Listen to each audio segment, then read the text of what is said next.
What's up, you guys? It's Monty, and today I'm here to burn bridges and salt the earth. So, that's, it sounds really dramatic, but we're here. I'm going to be using the Booktube Real Talk Tag 2.0 edition, created by Alyssa J, and Julia Sapphire. To sort of guide this discussion, there are two questions that are part of this tag. The advice for your younger self question about like content creation, not answering that one, and the question in regards to recommending a book with like a topic that is personal to you, because I really don't have an answer for that question, and I feel like the tips and tricks for like what you wish you would have known, we've been over them in many tags and many times, and I feel like I have nothing new to add to that conversation. I have nothing to gain. I don't think there's anything out there, any wisdom that I have that I can impart to somebody stumbling across this video. So we're just gonna skip over those two questions. So that leaves me with, I think, 5. I'm looking at my notes because, yes, that leaves 5 questions and then like tag 3 people type of thing. Probably won't wind up tagging 3 people, but we'll see how I feel at the end of this discussion. I want to preface this by saying that I'm not holding back at this point. I'm going to just say everything that I need to say that I think I can cram into these 5 questions, and the comment section will be there for discussion. You can follow me at Twitter, also at It's Monty Price. You can come for me there. Let's jump into this because it is what it is. The first question in the Booktube Real Talk Tag 2.0 edition is, what are your thoughts on cancel culture? And from jump, I hate this question because I hate the premise of this question, because one, cancel culture is like not a thing. I'm sorry to like burst all of your bubbles here, but literally no one who has been canceled is like canceled. Like, I mean, I guess if you take like Harvey Weinstein, congratulations, he was canceled. But like even in like a book context, you know how many times, I'm sorry for the autofocus, it's gonna keep happening, but Cassandra Clare, you know how many people have canceled Cassandra Clare over the years? This woman is still raking in money. The only people in publishing, we'll keep it focused on Booktube, who get canceled are marginalized identities. Like you had Costco Jackson earlier this year with his book that people had issues with. I never read the book because the publisher pulled it before it was ever widely released. And then I think her name was Emily Zhao. Her book is just now finally about to come out. There's a giveaway for an ARCs on Goodreads for the Blood Heir. That was a whole kerfuffle. And she's an Asian woman. I want to say she's a Chinese first-generation immigrant. Those are the only 2 people that are canceled. Rainbow Rowell is still out here publishing books. She's just about to go on tour for her next book, Wayward Son, which I do have a hold on at the library, full disclosure. Even though earlier this year, everyone's making a big deal about the Asian fetishism in Eleanor and Park. It's also worth noting that Mary H.K. Choi, who I love and adore, will be in conversation with Rainbow Rowell. So it's not even like this big kerfuffle hurt her among industry people. Like, I personally don't care about Rainbow Rowell because I read Carry On and it was trash, and Attachments was the premise just creeped me out and I couldn't finish the book several years ago. But these are people who, like, they're not canceled, guys. Like, there is a big distinction between what is at the center of Booktube or Book Twitter's drama for the moment, for the weekend, because it's only ever like 3 days max, at least in my experience this past year.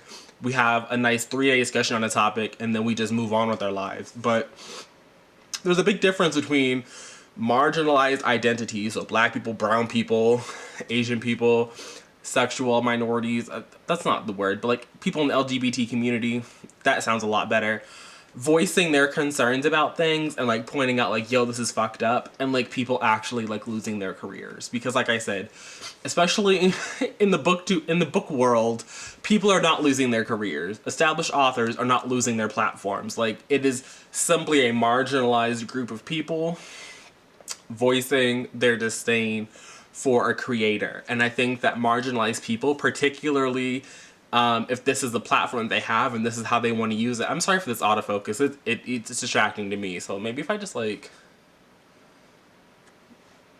Am I still in? There we go. I don't know what's happening. I'm sorry, guys. We're working through this. But marginalized people voicing their concerns about somebody, like, that's not cancel culture. Secondly, which I also think is often tied... No, I look out of focus. Don't like that.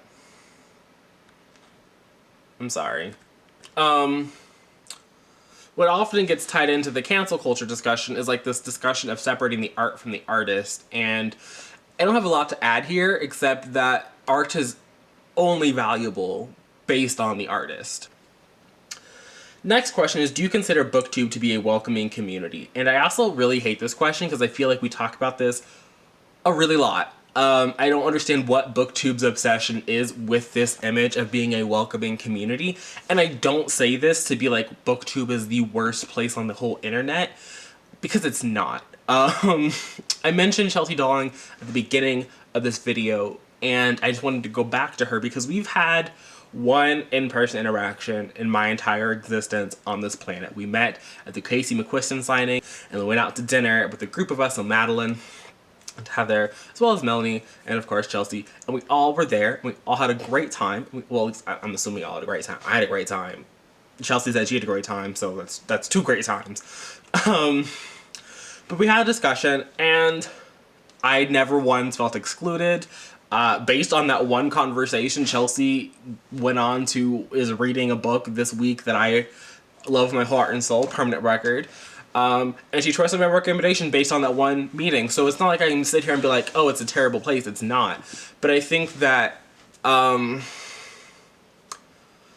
don't want to say all readers are introverts, because I also kind of think that that's really not true, but for me it is. So I can say that I have not built a network of friends in the 9-ish months that I've been consistently-ish uploading videos, because it is a two-way street, and I'm not a good conversationalist. I think that, yes, Booktube in the sense is welcoming, but I think it's welcoming in the sense that, like, any community that you're in with shared interests is welcoming, but you really cannot base a friendship solely on your love of a singular book. I'm not saying that people haven't done it. I'm not here to judge people's friendships, but I would be really surprised if someone's entire friendship revolved around them both being an avid fan of a single book, and that was the sole basis of their relationship. I think that's a great jumping off point, but I think there has to be more to it. And I can say that I've never put in the effort to get past that. So I think that it's welcoming, but I don't think that it's like this utopian place on the internet. I don't have any research or anything to back it up. I've had only great interactions with the people that I've reached out to, that I have had conversations with. They've all been really great. I am blessed to have them in my life, to have had those interactions with them. But I do think that it's not like, I don't know, I feel like the image that we project with this question that comes up in so many tags and in so many discussions is that you're just instantly going to be friends with, like, everybody that you comment on their videos, and, like, that's just not true. I think that it's just as welcoming as literally any other area of your life, and it's just as much effort to make a friend on Booktube as it is literally anywhere else. The next question is, what are your thoughts on book consumerism? Do you feel pressured to purchase books? No, I don't. It's just not something that I do. I mean, sometimes a pre-order campaign will be like, that's like a really nice incentive. And I'm like, I would really like to have that. And sometimes, you know, I might fuck around on Twitter and be like, you know, I've never read this series, but I'm so interested in buying this special edition box for this book that I don't even know if I'm going to like, and it's going to be like $85. Or I think earlier this year when the Waterstones edition of Ninth House came out, I was like, I really like that edition of Ninth House. I think it looks better than the American one, at least the special side edition one. The regular one with like the red snake, I don't get it. But the blue one, I was fucking with the blue one. But at the same time, I was like, I have no idea. Like this book dropped at BookCon Book Expo, but I haven't heard anybody talk about it. So like, I'm not gonna like rush out and drop $40 on a book that I haven't read. Like, it's just, like, that's just not me. And I think that there are other areas of the booktube community. I think that we've talked a lot about how book hauls and wrap-ups, like, I think it's mostly hauls that get targeted as, like, the booktube consumerism, where people just haul books they haven't read and unhaul books they haven't read. And I want to say that it was Kier from Kier the Scrivener who, in their video on this tag, talked about how some, like, I don't want for this to come off like I am verbatim saying what they said, but there was this notion of unhauling books you hadn't read as somehow like a waste of money. And I think that that's like a lot. And like I said, that's not the entire snippet that they said, so go watch their video for like the actual nuance of their discussion. But like, I just wanted to address that sort of a sentiment, even just in the general. I don't see it that way. I don't see unhauling as being a consumerist problem. I don't see hauls as being a consumerist problem. If anything, I think there are like other things in Booktube I would rather talk about than the proliferation of book hauls. Like, I would rather talk about people having these Patreons where, like, sure, it's only $5, but if you're literally not getting anything from the creator, like, it's a waste of your $5. I would rather see a creator link, a coffee link in their description, their Venmo, their PayPal, their Cash App, whatever the kids are using to, like, send money. I would rather see that in the description if you're literally offering me nothing. My name in the description of your video is nothing. Me being in a book club with you on Patreon is nothing. I think that a book club Patreon, like, I'm not saying that there is a specific creator that's doing this, that's solely doing a book club, because I honestly don't care. There could be. But I feel like the idea of, like, paying to solely be in a book club is kind of weird. Like, I don't get, like, I think that the idea of a booktuber having a Patreon is weird because, like, what can you realistically offer? Like, unless you're also an artist who's gonna send me, like, a digital art print or, like, a postcard or, like, a letter. Like, what am I getting from, like, put a Cash App link, put a Venmo link, put your PayPal link, I'll send you $5 if I want to send you $5. Like, why are we on Patreon, Booktube? Why are we on Patreon? I'd rather have discussions about how you can't leave a review on Amazon if you haven't purchased the book from Amazon or spent a certain amount of money on Amazon. That, to me, is more consumerist than Sally, Susan, and Becky are out here doing book hauls every month. Like, I don't care. I don't care. I'm not here to police your paycheck. You're not here to police my paycheck. If I'm out here spending recklessly, that literally doesn't affect you. Like, it doesn't. Like, what I choose to spend my money on, it literally doesn't matter to you. Especially because, I'm not going to say that you have to be a wealthy person to be on Booktube, because you don't. But there is still a certain, like, level, like a barrier to entry to being able to upload and post videos to YouTube. Be that a camera, a Wi-Fi connection, access to books, period, even if you're not buying them, like, even being able to go to the library. Like, all of those, like, things, there's still some barrier to entry. So, I'm not gonna sit here in my little filming setup, like, I'm above it all. Like, I'm tired. I'm literally tired of talking about book hauls. I'm literally tired of talking about them. If you have impulse control issues, then that goes bigger than Booktube. I also feel like guilt ties back into the consumerism, and I'm tired of hearing people say, I feel guilty for not reading this, I feel guilty because I'm not reading. Like, all of this is a hobby, and I have never once felt guilty for not participating in a hobby. Okay, the angle's gonna be slightly different. I'm kind of sitting in front of the books, but we're just gonna keep going because there's 2 more questions, and it took me 20 minutes to answer 4 of them, so let's hope that don't happen again. So the next question is, do you consider yourself to be a critical reader or reviewer?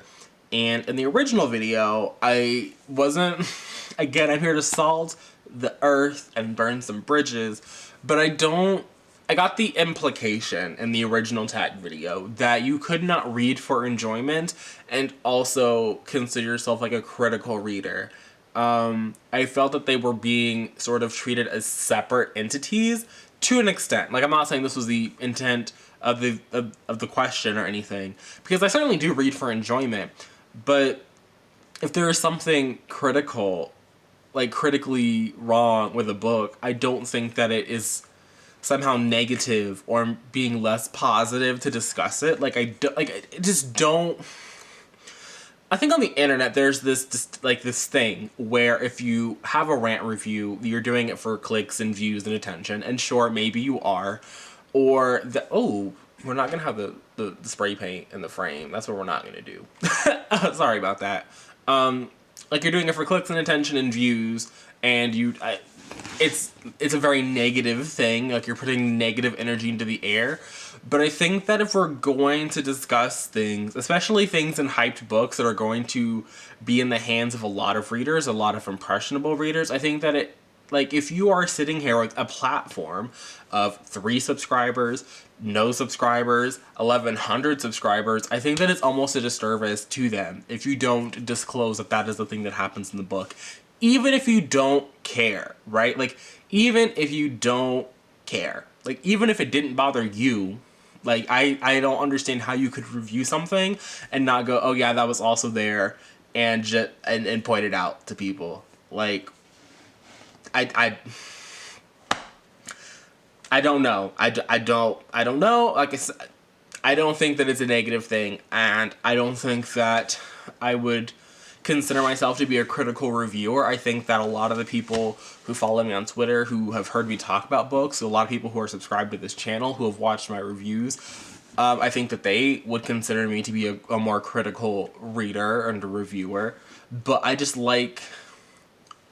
like pointing out things. I like specifics. I think that if I'm going to ask someone to come to my channel and watch me for 15 minutes, because all of my standalone reviews are fairly long, I would like for them to know something, whether it was a positive something or a negative something.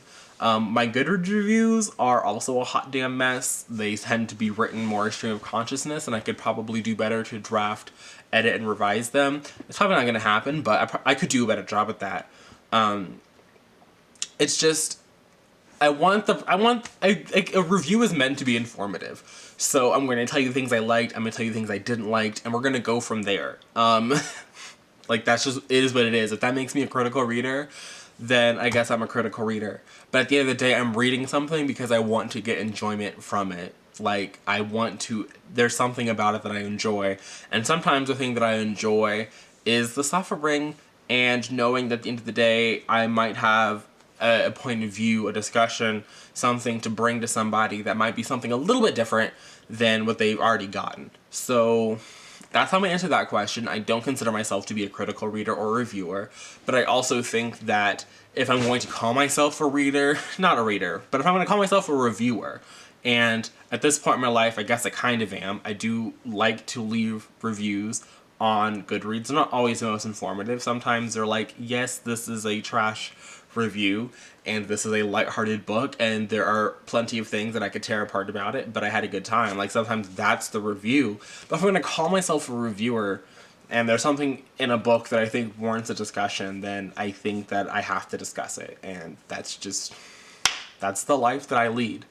The last question that I'm going to be answering is, do you take part in readathons, and what are your thoughts on them? Prior to this year, I was not a readathon person. But this is the first year I actually participated, and I did the first round of the Booktube games before it became the Biblial games in the second round. And that was a good time. I think that it was a different style of readathon. I mean, again, that was me coming back to the community after a really long time not making content and not really reading heavily. But I did the Booktube games, and I had a lot of fun there. And I did the Blackathon. My Blackathon TBR video is one of my most viewed videos, which is kind of weird because I wound up not reading most of those books. But the ones I did read for Blackathon, I did make standalone reviews for. So those are the only two that I think that I would say I successfully participated in. I did kind of do the second round of the Biblio games, but I wound up not actually adding in my pages because I was in the wilderness and it just wasn't working. And then I'm currently sort of participating in the Avatar Last Airbender readathon, but again, I'm not really adding pages, and I chose to be in the White Lotus, and I haven't really done any of the challenges. I was just... yeah. So I feel like I don't and Contemporary-thon is kind of a thing that's happening, but I've spent September only reading contemporaries, and I've talked about most of the contemporaries that I've read at this point, and I don't have a Contemporary-thon TBR. But I enjoy watching the content for those videos. Like, I enjoy the TBR for those videos, I enjoy the wrap-ups for those videos, and I enjoy, like, the daily vlogs sometimes, for at least the content creators that I regularly watch. I don't go out of my way usually to find new people.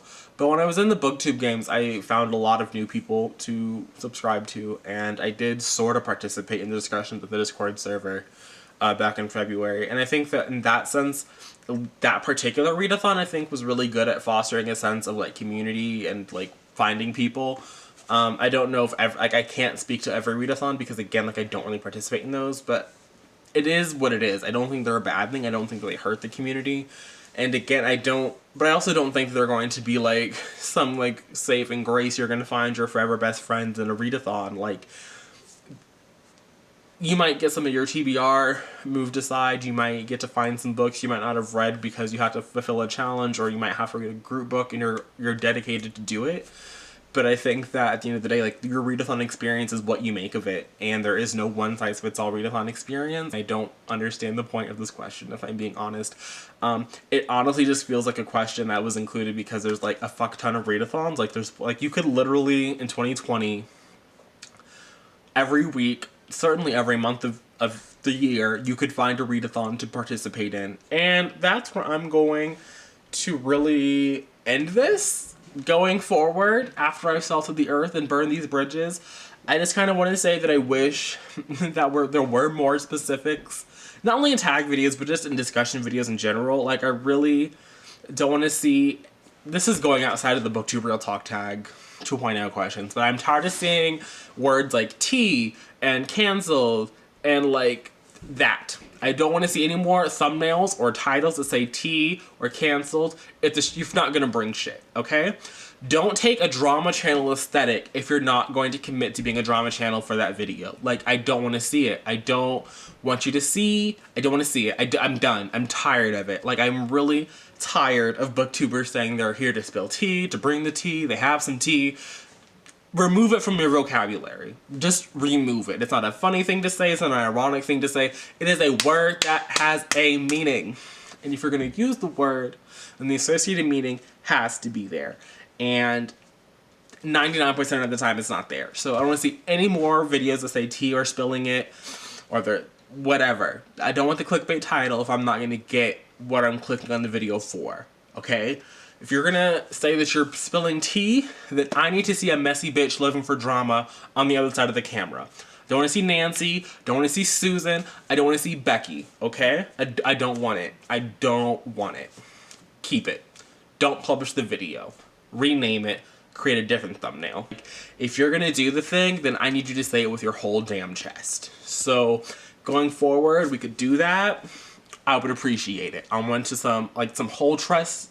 Wow, can I talk? Some whole chest speaking, I would really appreciate. If you can't say it with your whole chest, go sit back in your reading corner, open a book, stay there until you're ready. Now everybody is ready, you know, it takes some time, do it when you're ready, but don't do it if you're not going to do it right. And that's everything on my notes. Also, as I go forward and I go to watch some more of these Booktube Real Talk Tag 2.0 videos, I don't want to hear any more saying no one's forcing you. That's just dumb rhetoric. Obviously, no one is forcing anybody to watch a book haul, to spend money they don't have, to donate money to a Patreon. Like, stop it.